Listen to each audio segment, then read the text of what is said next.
Hi guys, welcome back to చెక్రీస్ movie time. కొత్త వర్షం అయితే సబ్స్క్రైబ్ చేసుకోండి. ఆల్రెడీ సబ్స్క్రైబ్ చేసుకున్న వాళ్ళు వీడియోని పూర్తిగా చూసేయండి. ఈరోజే Arjun son of Vyjayanthi movie చూసాను. మూవీ ఎలా ఉందిరా అంటే కష్టమే అండి. ఇందులో కనిపించేది మీరింతవరకు చూడనిది, కానీ ఎప్పుడో చూసామే ఒక 30-40 ఏళ్ల క్రితం అన్నట్టుంటుంది. ఈ మూవీ ఇప్పట్లో రావాల్సిన మూవీ కాదు, ఒక 15-20 years బ్యాక్ రావాల్సిన మూవీ. అంత like routine old template movie ఇది. టు బి ఫ్రాంక్ మాట్లాడుకోవాలంటే కళ్యాణ్ రామ్ గారికి పెద్దగా క్రౌడ్ పుల్లింగ్ లేదండి ఇప్పట్లో. తను తను చేసే మూవీస్ అన్నీ లైక్ రొటీన్ మూవీస్ స్క్రిప్ట్స్ అసలు సెలెక్ట్ చేసుకోకూడదు. లైక్ ప్రతిసారి కొత్త స్టోరీ ఉండాలి. అట్లీస్ట్ కొత్త డైరెక్టర్స్ని ఎంకరేజ్ చేసి కొత్త స్టోరీ రాపించుకోవడము లేదా కొత్త స్టోరీస్ని సెలెక్ట్ చేయడము ఉంటే చాలా బెటర్. ఇలా రొటీన్ మూవీస్ అయితే ఇస్తే చాలా కష్టం అండి. మూవీలో అదృష్టం ఏంటంటే ఈ మూవీలో మొత్తానికి 2 సాంగ్స్ ఉంటాయి. అది చాలా రిలీఫ్ అనిపించింది నాకు. 4 సాంగ్స్ ఉంటే ఇంకా చాలా లాగ్ అనిపిస్తుండే. ఆ 2 సాంగ్స్ కూడా పెద్దగా బాగాలేవనుకోండి, అది వేరే విషయం.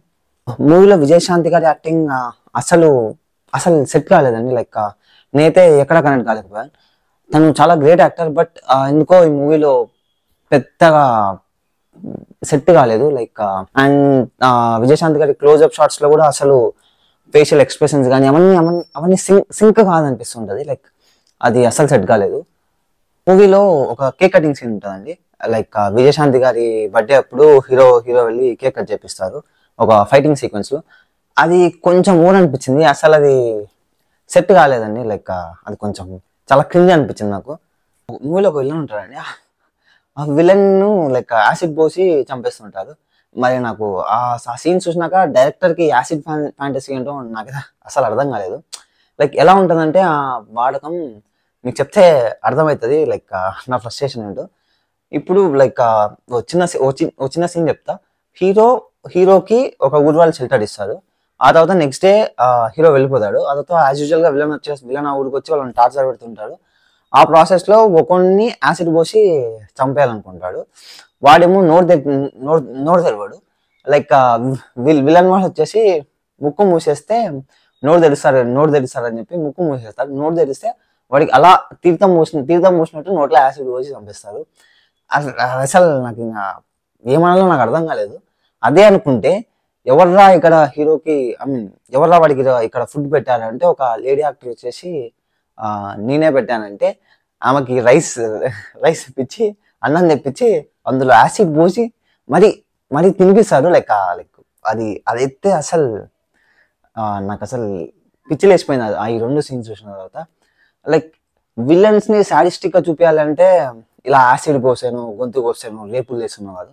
ఆ స్టోరీకి ఆ క్యారెక్టర్ని మీరు అలా రాసుకోవాలి. లైక్ అప్పుడే అది లైక్ మనం కూడా ఫీల్ అవుతాం. లేదా అసలు ఫీల్ కాలేము. ఇలాంటివి చెప్పుకుంటా పోతే చాలా ఉన్నాయండి మూవీలో. లైక్ లైక్ ఒకటి బోట్ సీన్ ఉంటుంది, అక్కడ కూడా కొంచెం చాలా ఓవర్ అనిపించింది.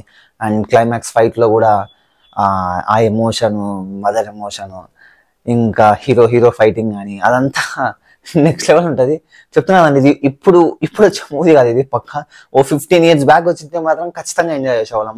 మనం ఖచ్చితంగా ఎంజాయ్ చేసేవాళ్ళం. పెద్ద హిట్ కూడా అయ్యేదని నా ఫీలింగ్.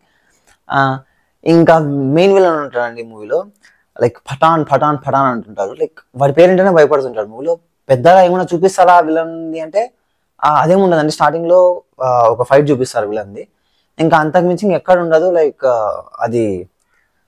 అది కూడా పెద్ద సెట్ కాలేదనిపించింది. ఆ విలన్ కి కూడా పెద్దగా క్యారెక్టర్ బిల్డింగ్ అదేం సరిగా చేయలేదనిపించింది.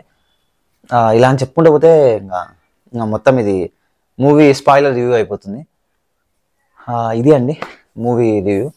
నాకైతే అసలు నచ్చలేదు. Thanks for watching. Do like, share, subscribe. Tata, bye.